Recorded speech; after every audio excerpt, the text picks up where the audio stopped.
Hello दोस्तों, कैसे हो आप? उम्मीद है कि आप ठीक ही होंगे। मैं भी ठीक हूँ।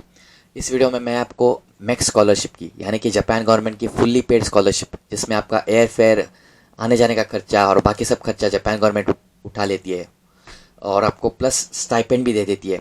ऐसे स्कॉलरशिप के बारे में आज आपको मैं जानकारी देने वाला हूँ, तो कहीं मत जाइए और वीडियो अंत तक देखिए।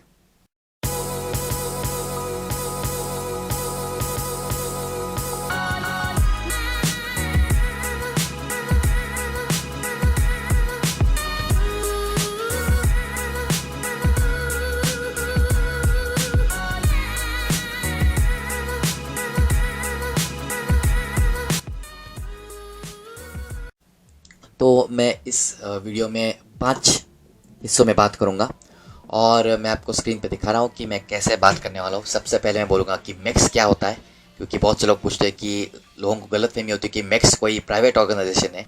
तो इसके बारे में पहले शॉर्ट में जानकारी दूंगा, फिर बोलूँगा कि मैक्स में कौन सी टाइप्स की स्कॉलरशिप है, फिर बात करूँगा कि किस प्रकार का रिकमेंडेशन होता है, किस प्रकार से आप अप्लाई कर सकते हैं। इसमें 2 हिस्से हैं।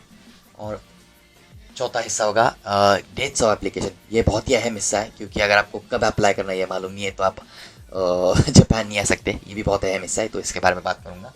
और फिफ्थ पार्ट है नेसेसरी सब्जेक्ट्स, मतलब आपको किस चीज़ की पढ़ाई करके आपको मतलब मैक्स, मतलब जापान गवर्नमेंट सिलेक्ट करेगी। तो ये 5 हिस्सों में मैं आपसे आज बात करने वाला हूँ। तो सबसे पहले चलिए बात करते हैं मैक्स ये होते, मैक्स क्या है, मतलब व्हाट एग्जैक्टली इज मैक्स।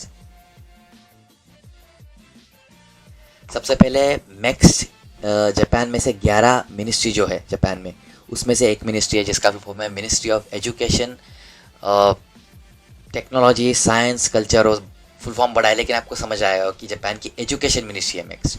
और मैक्स क्या करती है? मैक्स स्कॉलरशिप्स देती है मेरे जैसे लोगों को, हमारे जैसे फॉरेनर लोगों को हर साल रिक्रूट करती है और जापान में बुलाती है, और खाने का जो भी सब खर्चा है वो उठाती है, मतलब आने जाने का, एयर फेयर का, और यहाँ के मतलब जापान में आने के बाद जो हमारा खर्चा होता है, रेंट, ये सब, इसके लिए हमें स्टाइपेंड देती है। स्टाइपेंड मतलब पॉकेट मनी। तो ये सब क्यों करती है? क्योंकि जापान में अभी शोष कोरे का, यानी कि जवान लोगों की कमी है, इसलिए नेक्स्ट लोगों को बुला बुला के ये सब प्रोग्राम्स कैरी आउट करती है। तो कौन से स्कॉलरशिप्स मैक्स ऑफर करती है, मैं आपको अभी स्क्रीन पे दिखा रहा हूँ। 6 टाइप्स की स्कॉलरशिप आप देख सकते हैं ऑफर करती है।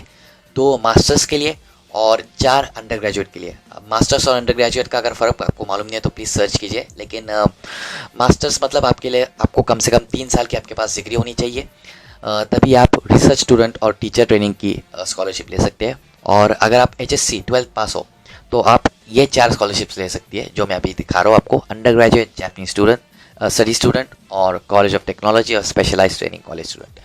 तो ये 6 टाइप की स्कॉलरशिप आप सिलेक्ट कर सकते हैं। इसमें से आप कौन सी भी, किसी भी स्कॉलरशिप को सिलेक्ट कर सकते हैं। मैंने लिंक्स सभी डिस्क्रिप्शन में दे दिए, तो प्लीज़ मुझे पूछिए मत, ये लिंक्स का है, डिस्क्रिप्शन देखिए और उससे वहाँ से एक्सेस कीजिए। तो ये स्कॉलरशिप को किस प्रकार से अप्लाई किया जाए? इसमें 2 टाइप होते हैं। पहला होता है एम्बेसी रिकमेंडेशन, जो सबसे बढ़िया होता है और जो मैं आपको पर्सनली रिकमेंड करूँगा। और दूसरा होता है यूनिवर्सिटी रिकमेंडेशन। मुझे खुद इस यूनिवर्सिटी रिकमेंडेशन का ज़्यादा एक्सपीरियंस नहीं है, लेकिन फिर भी इन दोनों का फ़र्क बताता हूँ। एम्बेसी रिकमेंडेशन मतलब आपके देश में मतलब फॉर एग्जांपल हमारे कंट्री में जो भी कॉन्सुलेट है, मुंबई की कॉन्सुलेट, कोलकाता, हमारे आई थिंक देश में 4 कॉन्सुलेट है। आप इसकी भी लिंक मैंने दे दी है डिस्क्रिप्शन में, आप वहाँ से दे सकते हैं।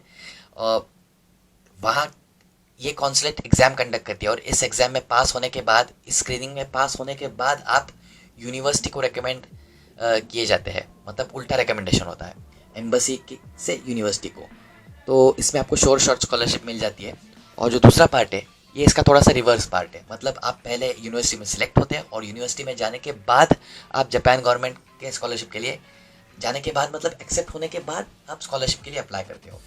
तो इसके मतलब थोड़ा सा अब ये रहता है, अनस्टेबिलिटी होती है, क्योंकि आपको मालूम नहीं होता जब तक आप जापान जा रहे हो कि आपको सिलेक्शन हो गया है, आपका सिलेक्शन हो गया है या नहीं। इसलिए मैं आपको पहली एम्बेसी रिकमेंडेशन सजेस्ट करूँगा।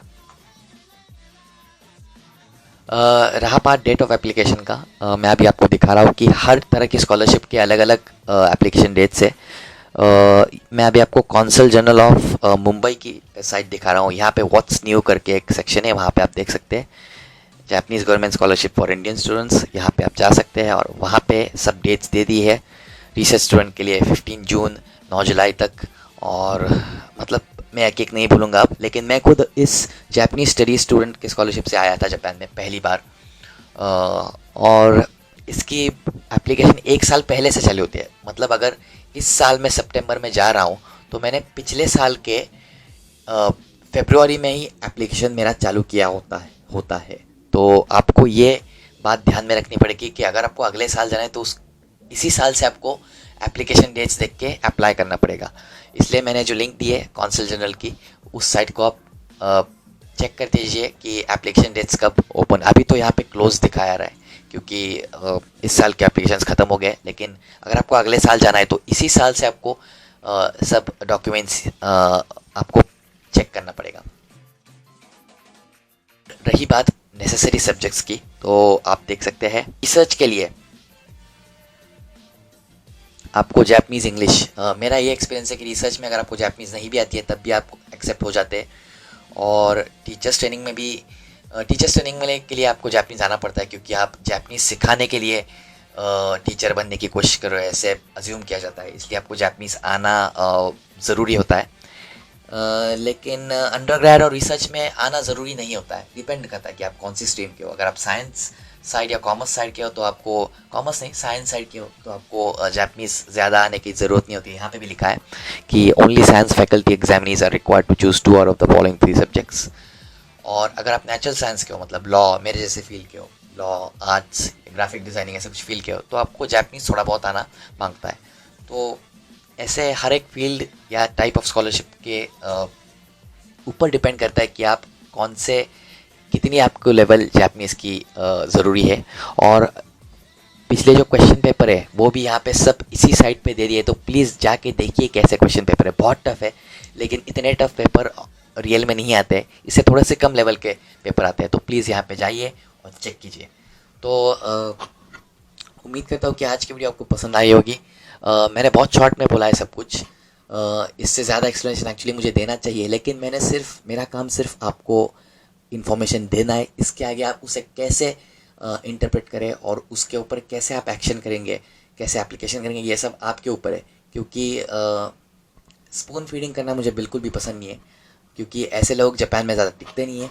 आपको खुद से लड़के, खुद से सब रिसर्च करके खुद से जापान आना है और खुद से रहना है। इसलिए मैं इसके आगे आपको इन्फॉर्मेशन नहीं दूंगा। अगर आपको कुछ डाउट्स है रिलेटेड टू जापानीज़ तो आप पूछ सकते हैं कमेंट सेक्शन में, या मेरे दोस्त मायो का चैनल आप फॉलो कर सकते हैं, वो भी आजकल क्लास है। तो इतना ही कहूँगा आज के वीडियो में। तो थैंक यू और अगले वीडियो का इंतज़ार करना।